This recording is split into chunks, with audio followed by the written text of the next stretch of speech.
इन 24 दिनों के संघर्ष के दौरान अमेरिका को फिर तगड़ा झटका लगा। एक और फाइटर जेट हवा में घूमता हुआ गिर जाता है।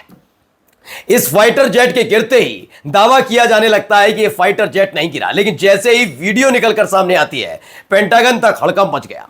अब कहा जा रहा है कि माल फंक्शन की वजह से ही हुआ है। सारे के सारे अब तक मतलब 17वां ये फाइटर जेट है जो 24 दिनों के भीतर अमेरिका को झटका देते हुए ढेर हो गया है।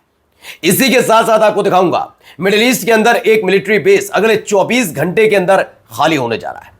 ये खाली होने की प्रक्रिया शुरू हो चुकी है। कहां का ये मिलिट्री बेस है, क्या काम यहां से होता था, कैसे ये ऑपरेशनल था, क्या कुछ गतिविधियां होती थी, वो तमाम चीजें तो आपको दिखाऊंगा। एक साथ 75 मिसाइल है जो ईरान ने इजराइल और अमेरिका के सैन्य अड्डों पर दागी है। उसके बाद वहां के हालात क्या है और ईरान में एक बड़ा हमला हुआ है, उसकी तस्वीर तो देखिएगा। इजराइल के पूर्व प्रधानमंत्री ने बेंजामिन नेतन्याहू को धोखेबाज बताया है कि वो अपने देश को ही गुमराह करने में जुटे हैं। नमस्कार, मैं हूं प्रज्वल गौतम और आप देख रहे हैं टाइम्स एक्सप्रेस। सबसे पहले बड़ी खबर भाई, ये देखिए, ये वीडियो देखते चलिए। ये वीडियो निकलकर सामने आई। इस वीडियो में आप देखिए लहरता हुआ कैसे ये फाइटर जेट गिरता है।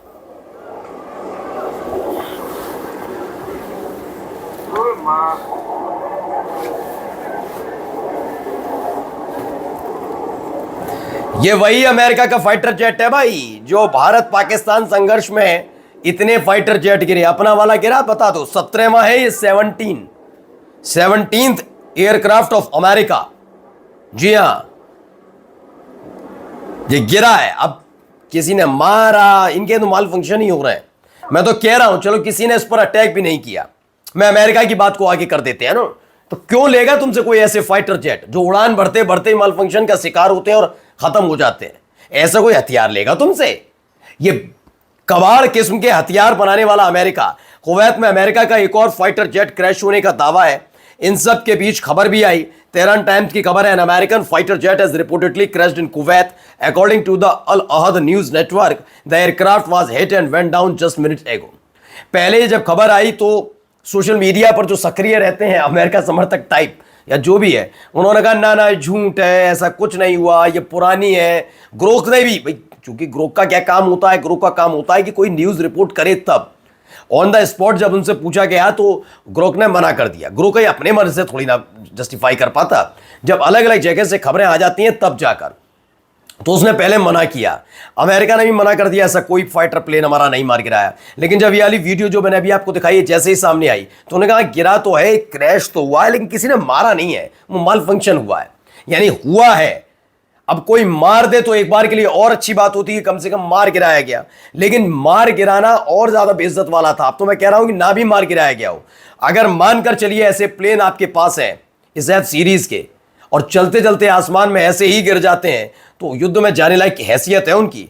अब देखिए एक वीडियो और आई है, इस वीडियो को जरा देखिएगा। इस वीडियो में क्या है, एक बड़ा सा प्लेन खड़ा हुआ है, उसमें सैनिकों की मौजूदगी नजर आती है। इसको लेकर जो दावा है वो भी आपको बताऊंगा, लेकिन फिलहाल ये सारी चीजें निकलती नजर आ रही हैं। देखिए एक एक करके सैनिक इस प्लेन में सवार हैं। दावा क्या है? दावा भाई ये है, स्पेन ने नाटो के अभियान के तहत इराक में तैनात अपने 600 सैनिकों को वापस बुला लिया है। कितने? 600 सैनिकों को वापस बुलाने का दावा किया जा रहा है। स्पेन वैसे ही नाराज चल रहा है। अमेरिका ने ईरान पर जब से हमला किया है लगातार ये युद्ध बढ़ रहा है। युद्ध अगर बढ़ता तो शायद पश्चिमी देशों को फर्क नहीं पड़ता, लेकिन स्ट्रेट ऑफ हॉर्मुज की वजह से जिस तरह से हालात बने और हाहाकार जैसे हालात बने, उसने कई देशों को परेशान किया है, परेशानी में डाला है, टेंशन में डाला है। इसी बात को लेकर टेंशन में फिलहाल स्पेन जैसे देश, फ्रांस जैसे देश, दावा है कि 600 सैनिकों को वापस बुला लिया है स्पेन ने।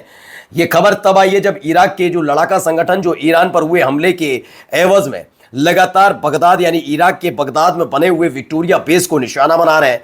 उन्होंने उन्हीं लड़ाका संगठनों ने 24 घंटे के सीज फायर का ऐलान किया। उन्होंने कहा कि इस विक्टोरिया बेस नाम के बेस पर कोई भी किसी भी तरह का हमला नहीं किया जाएगा अगले 24 घंटे तक। लेकिन ये 24 घंटे टहलने के लिए नहीं है, बल्कि अमेरिका समेत जितने भी नेटो सदस्य देशों के सैनिक यहां पर हैं उन्हें वापस बुला लिया जाए। देखिए 24 hours cease fire to allow the full withdrawal of US and NATO troops from Victoria base in Baghdad.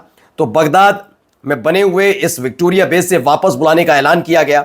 ये देखिए एक और खबर इसी से जुड़ी आई है, पूरी क्या है, द यूएस एंड नेटो, यानी अमेरिका और नेटो के जो फोर्सेज है वो फुली एविक्यूटेड करेगी विक्टोरिया बेस बगदाद से। जिस तरह से अभी हाल ही में इसी विक्टोरिया बेस पर कई बड़े हमले लड़ाका संगठन इराक की तरफ से भी, ईरान का भी दावा था, ईरान ने भी हमले किए हैं। तो इराक का लड़ाका संगठन, माफी चाहूंगा, इराक का लड़ाका संगठन और ईरान ने जो हमले किए, उसके बाद इस हमले के बाद हालत खराब है और वहां से धीरे धीरे वहां से निकलना शुरू। स्पेन को लेकर दावा है, स्पेन ने अपने 600 सैनिक वापस बुला लिए।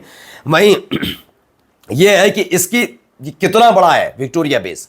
पहले तो सोचिए इराक जैसे देश में विक्टोरिया बेस नाम का मिलिट्री बेस, ऊपर से 46,000 पर्सोनल, यानी 46,000 सैनिक अधिकारी तैनात थे, यानी बसा बसाया पूरा शहर मान लीजिए। एक 46,000 सैनिकों की तैनाती वाला ये अमेरिका का बड़ा फॉरेन बेस बताया जाता था।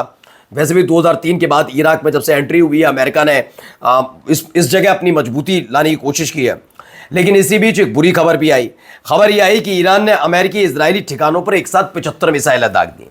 यहाँ एक तरफ मिडिल ईस्ट में नेटो सदस्य देश इस मिलिट्री बेस को खाली कर रहे हैं, तो वहीं अमेरिका के अलग अलग बेसेस पर और इजराइल पर 75 मिसाइल्स एक साथ दाग दी गई। क्योंकि पिछले 48 घंटे में कहा गया है कि जब कतर और सऊदी अरब के पर हमला हुआ और उसके बाद जब इजराइल पर भी 48 घंटे पहले हमला किया, तो इसमें भारी तादाद में हमले का इस्तेमाल किया गया। लेकिन पिछले 24 घंटे में सिर्फ 2 मिसाइल दागी गई, ऐसा कहा जा रहा है, जबकि ऐसा नहीं है।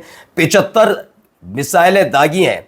IRGC ने कहा अमेरिका के ठिकानों पर इजराइल का जो पूरा इलाका, वहां पर IRGC की तरफ से ऐलान किया गया कि इजराइल और अमेरिकी ठिकानों पर मिसाइल अटैक की नई लहर शुरू कर दी गई। इसके तहत लगातार हमले हुए। अच्छा, ये हमले क्यों हैं, जरा इस वीडियो को देखिए तो समझ में आ जाएगा। पहले वीडियो देखते चलिए यहाँ क्या हो रहा है।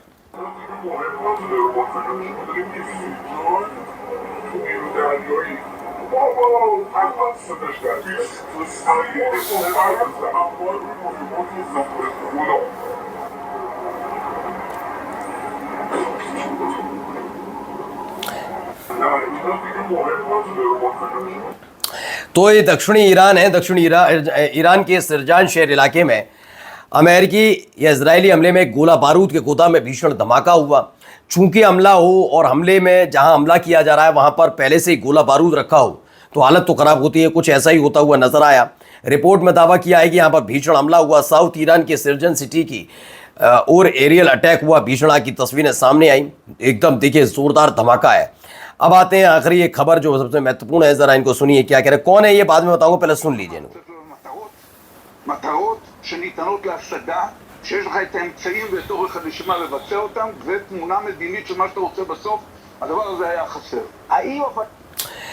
तो ये कह रहे हैं, ये इजराइल के पूर्व प्रधानमंत्री हैं, जैसे बेंजामिन नेतन्याहू ने एक वक्त में ये भी थे, इनका नाम है एहूद बराक। एहूद बराक है, उन्होंने कहा है कि हमसे इतना झूठ मत बोलो, हम ना तो स्ट्रेट ऑफ हॉर्मूज खोल सकते हैं और ना ही ईरान की परमाणु मिसाइल शक्ति को नष्ट कर सकते हैं।